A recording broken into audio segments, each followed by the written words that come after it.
Hello আমার মিষ্টি বন্ধুরা, তোমরা সবাই কেমন আছো? আশা করি তোমরা সবাই খুব খুব খুব ভালো আছো। আমিও খুব ভালো আছি।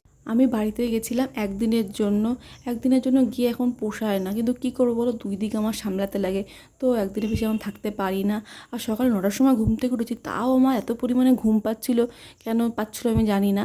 তো চা খেয়ে আমি একটু বাজার থেকে মাছ এনেছিল, সেই মাছগুলো একটু ধুয়ে দিচ্ছিলাম।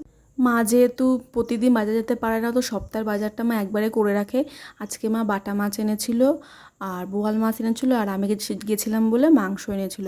আমি অনেক দিন পর মাংস মাছ খাচ্ছি, আমাদের কয়দিন খাওয়া বন্ধ ছিল। তো মাছ ধুয়ে আমি ঘরে এসে মার বেড কভারটা একটু চেঞ্জ করে দিলাম। মা এখন পারে না এসব করতে, তো আমি একটু চেঞ্জ করে দিলাম। আর আমি সকালে ভাত খেয়েছি, আর এই বাড়িতে গেলে আমার ভাতটা খাওয়াই হয়। ভাত মাছ ভাজা আমি খুব ভালো খাই। তো মা মাংস করেছিল, আর মাংস হবে, আর আমি কষা খাবো না, এটা হতেই পারে না। তো মাংস কষা খেয়ে দুপুরবেলা একটু কামরাঙা মাখা করলাম, কামরাঙা মাখা খেলাম। তারপরে আমি আবার একটা টানা ঘুম দিয়েছি। বিকেলবেলায় রেডি হয়েছি, বাড়ি যাবো বলে, শ্বশুরবাড়ি যাবো বলে।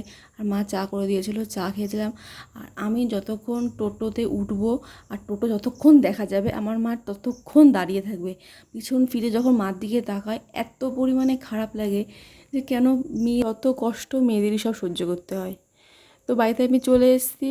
আর ভিডিওটা তাড়াতাড়ি লাইক করো, একটা কমেন্ট করো। তো চলো টাটা, বাই, দেখা হবে নেক্সট কোনো ভিডিওতে, বাই।